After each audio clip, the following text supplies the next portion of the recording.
Happy day. Welcome to Walking the Path. I'm so grateful to be here. I'm so grateful to be here. I really am. Wow. From where I sit right now, I'm looking out this beautiful window with trees and the light playing on the leaves. And wow, this life is amazing. This life is amazing, not just because of the circumstances and conditions that I happen to find myself in right now, but life is amazing because life is miraculous. Life is miraculous. So that's what I want to talk to you about today. I want to tell you a little bit about rythmia, and I want to tell you a little bit about practice. The title of today's talk is called Real Practice.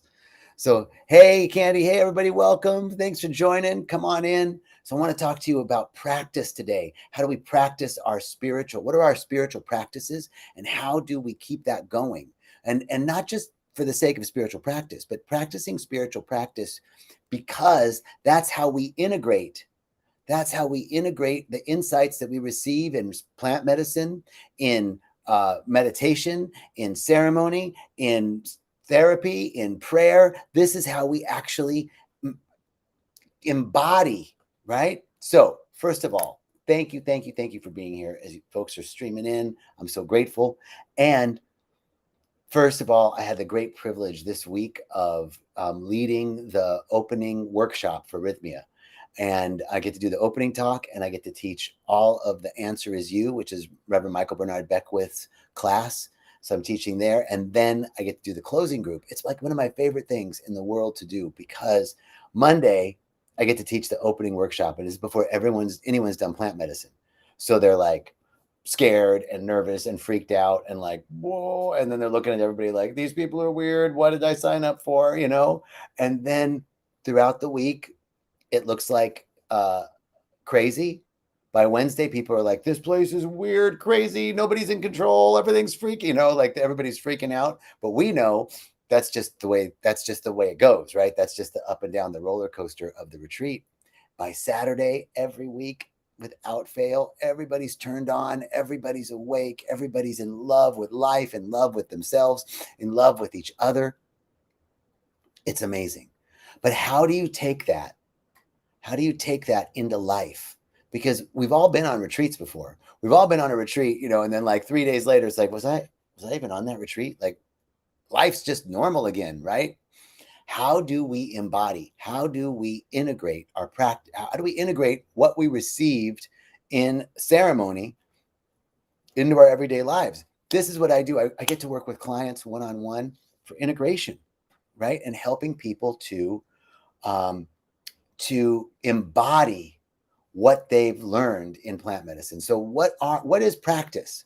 Well, it's advanced spirituality is what practice is. Reverend Michael says that beginning spirituality is theory, where we talk about it. Advanced spirituality is practice. Practice is advanced spirituality. And there are so many ways. There's so many ways to practice. One of the things that I noticed about myself, anybody out there have a perfectionistic kind of thing going on, like perfectionism? Yeah. So when I first started, it had to look a certain way. It had to look like me being in the lotus position, meditating for 30 minutes. Okay, I'm going to do 20 minutes every morning, right? I'm going to start doing this. And same thing with my workouts, right? Like it's an hour every day. And I'd set my schedule up and put the times in. And not only am I going to work out an hour every day, I'm going to do 30 minutes or 20 minutes of meditation. And then I'm going to write for an hour, and I'm going to go to work, and I'm going to do this, and I'm going to do that. And I'm going to spend more time doing that, and I'll journal and all this stuff. And then it fails.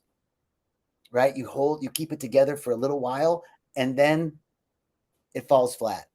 How many of you out there, like, throw in the comments if you felt that, right? Like you've started and you've kept it going for a little while, and then it dissipated. The energy dissipated. So, I mean, that's typical. Don't worry about it. There's nothing wrong with that. Thanks, Candy's like, yeah. There's nothing wrong with that. We begin by trying to fit our spiritual practices into our life, fitting our life into our spiritual practice. That's the way it goes. And it's a process. It's a learning of mastery. So I want to tell you not to give up. Don't get discouraged because you're learning to master something. And when you're mastering something, there's different levels of mastery. And Hey, Nayana, great to see you. Mark, great to see you. Welcome. When you're mastering, Susan, what's up? Hey, baby. When you're mastering something, there's 4 levels of mastery. We begin, and the first one is called unconscious incompetent, then conscious incompetent, then conscious competent, and finally, unconscious incompetent. So this is how it works. Think about when you were learning to tie your shoes, right? When you were learning to tie your shoes. You were unconscious and incompetent. You didn't even know there were these shoes to tie. You didn't even know that was going on, and you certainly didn't know how to do it. And then, your parents started to introduce, like, you got to learn how to tie your shoes. Hey, SoCal Spotlight, what's up? Hey, Space Wrangler, good to see you guys. Welcome. So you didn't know how to tie. You knew now that there was something called tying your shoes, right? And you didn't know how to do it, but so you were conscious of it, but you were incompetent. So the first level, unconscious incompetent. I didn't even know about it, and I certainly didn't know how to do it. Then I became aware of it, but I didn't know how to do it. My parents said to do it. I was aware, like, okay, you got to tie my shoe. And then you moved to a level called conscious competent. And that's where you were like, you had to concentrate, make the rabbit ears, do the thing. And you could, if you really concentrated on it, you could tie your shoes. And now you're unconscious competent. Like, you don't even think about it. You tie your shoes. Actually, I don't tie shoes anymore because I live in Costa Rica and we just have sandals and flip-flops, which is pura vida. So, okay. So those are the 4 levels of mastery. And so it's the same thing with our spiritual practice. Like, there might have been a time, like, you're probably somewhere in between conscious incompetent and conscious competent. Like, I know there's this thing called spiritual practice. I know it's good for me. I know I should do it. But when I really concentrate on it, I can do it, but I can't maintain it. That's the level. That's the hardest level of mastery, in between those 2 levels of conscious incompetent and conscious competent. You're mastering something. I love this outlay of 4 levels because it really helps me understand where I am on the process. And for those of us that have perfectionistic tendencies, we want to do it perfectly right away. But we never do. We never start something and know it perfectly right away. It takes some time to master. So you're mastering your spiritual practices. And that is advanced spirituality, because we can talk about it. In theory that it's good for you. In theory that meditation provides all sorts of physical and psychological benefits. We know this. There's scientific research out the wazoo about the benefits of meditation. How many of us are really meditating? And what is the response around meditation? Hey, cuz, good to see you. Welcome, Donna. What is that response around meditation? I can't do it. I don't have the time. My mind, I have monkey mind. My mind's all over the place. You're supposed to be able to calm your mind down, and I can't calm my mind. So I get frustrated and I just stop. It's typically because we have this perfectionist idea of what it's supposed to look like and how it's supposed to be. And it looks like, sitting on the mountaintop in lotus position, and you'll see that person, like, you see the image of Buddha with that, like, little smile on his face, and they've just reached nirvana. And like, well, that's not me. That's not my experience of meditation. Remember, you're in the levels of mastery. You're working your way up from conscious incompetent to conscious competent. Eventually, you'll be unconscious and competent. It'll be like, I drop into meditation with ease. Here's why. Let me tell you something about meditation. Is a foundational practice, and don't beat yourself up if you're not doing it. The invitation is simply to set the intention that I'm going to meditate. Just set the intention that you're going to. Thanks, sister. One of the comments on Instagram is, love this. You're always in my head, JJ. Thank you. So the first idea is that meditation is supposed to be, my mind is empty and I'm in nirvana. No, meditation is actually observing my thoughts and not giving them much to work with and letting them go. Like, just continuing to let them go. Listen, we are not perfect beings. And the idea is not to be perfect. The idea is to observe, just to bring our awareness to our thoughts. And bring our awareness back to our breath, bring our awareness back when the thoughts take us away. So listen, you don't have anything to worry about. Let me give you an example. NASA and SpaceX are the most precise organizations on the planet, right? And when SpaceX launches a a missile or a satellite or launches the astronauts to the space station, mission control's job is to keep that projectile back on trajectory. And guess what? The mission is off course 80% of the time. NASA and SpaceX are off course 80% of the time. The captain of the space shuttle or the captain of the space station or mission control, their whole job is to just keep shoring up to trajectory. Just keep coming back, bring it back in, bring it back in. 80% of the time they're off course. So if your mind gets caught 80% of the time in meditation, you are right in alignment with the most precise organization on the planet. Don't beat yourself up. Don't beat yourself up. All we're doing is sitting for just a moment. And here's the other thing about meditation. I want to invite you all to make a commitment to meditation. And it doesn't have to be more than 1 minute. If you don't currently have a meditation practice, it's okay. Would you like to? Do you like the idea of meditation? Because I'm telling you, the physiological, neurological, psychological benefits of taking time out of the busyness of the comings and goings and the getting and spending and the late and the soon of everyday life is so beneficial for your body, mind, and soul. We're all experiencing burnout. We're all experiencing overload. We're all experiencing the ravages of social media, of political division, of global warming, of all of this stuff, all of these pressures, marketing pressures, family pressures, work pressures, all of this stuff. We need to take a break from it. And taking a break from it isn't watching Netflix or scrolling social media. That actually increases the cortisol levels and decreases your happiness. You want to be a little more happy? How about I'd love to be a little more happy. Does that sound good? Here's the way you do it. Make a commitment to meditate for 1 minute a day. Just start with 1 minute. Now, if you want to go more, great. Because the first thing, 1 minute, that's nothing. It will make a difference. You know why it'll make a difference? Because you're making a commitment. And the minute you make a commitment, providence moves in. There's an amazing book written by a man, William Hutchinson Murray. It's called The Scottish Expedition. He wrote this book. He was an explorer. They were exploring Antarctica. And this is World War II. And he gets captured by the Nazis. And he gets put into a prisoner of war camp. And he writes this book called The Scottish Expedition as a POW. And he writes it on toilet paper. And the Gestapo finds it and destroys it. He writes it again and gets it smuggled out to be published. And in it, he says that until one is committed, there's hesitancy. But the minute one makes a commitment, unforeseen assistance and aid comes that no man or woman could have ever imagined. Providence itself moves in, and you are supported in ways that you couldn't have imagined, but you have to make the commitment. So everything's contained within your yes. Everything's contained in your willingness. So all you have to do, all you have to do is say, I'm willing. I'm willing to make the commitment. Hey, Joy, great to see you. I will get back to you, Joy. I've been meaning to call you. So hang in there.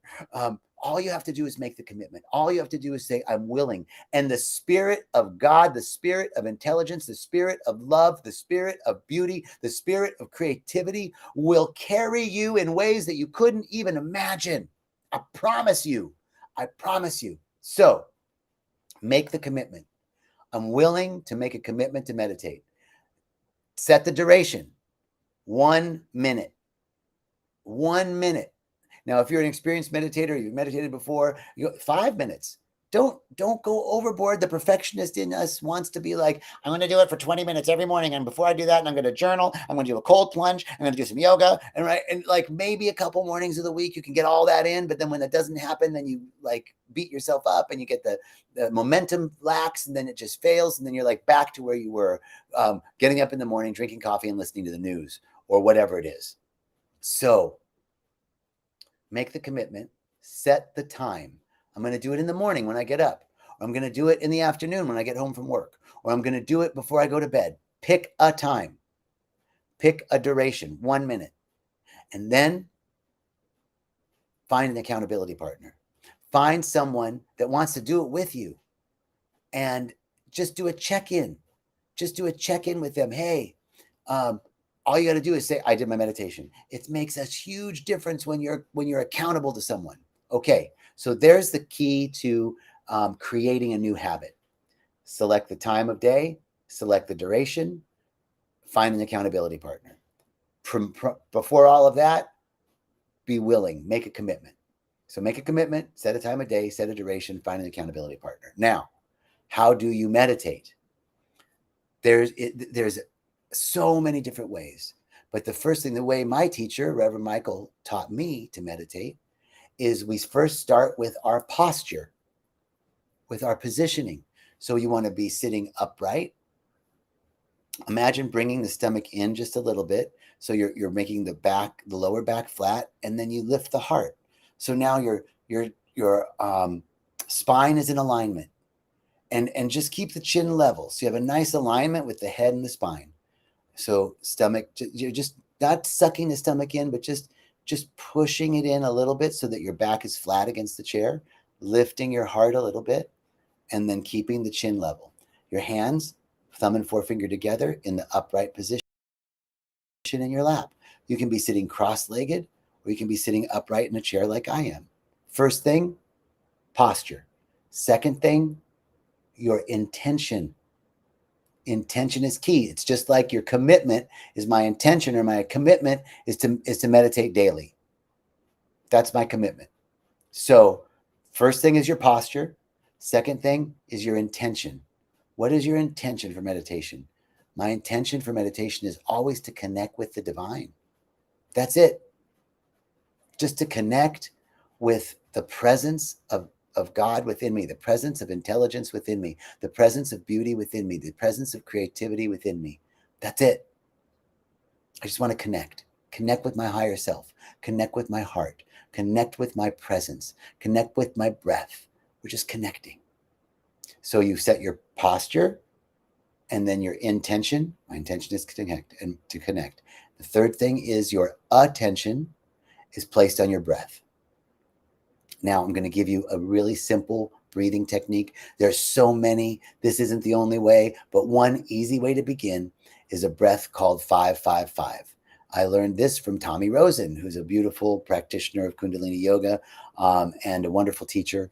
And he taught this breath, the 5-5-5 breath, and it's inhale for 5 counts. Inhale. Hold. Exhale. That's it. Inhale for 5, hold for 5, exhale for 5. Close your eyes. Inhale, 2, 3, 4, 5. Hold, 2, 3, 4, 5. Exhale, 2, 3, 4, 5. Inhale, 2, 3, 4, 5. Hold, 2, 3, 4, 5. Exhale, 2, 3, 4, 5. That's it. I want to invite you to do that breath. 5 in, hold for 5, exhale for 5, inhale for 5, hold for 5, exhale for 5, for 1 minute. And you've done your meditation. That's it. Couple of things about that breath. That breath is important because it signals to the body that your needs are met. Breath is our primary nourishment. We can go without food. This was also part of Tommy Rosen's teaching. I just want to acknowledge it was beautiful. We can go without food for 30 days. We can go without water for 3 days.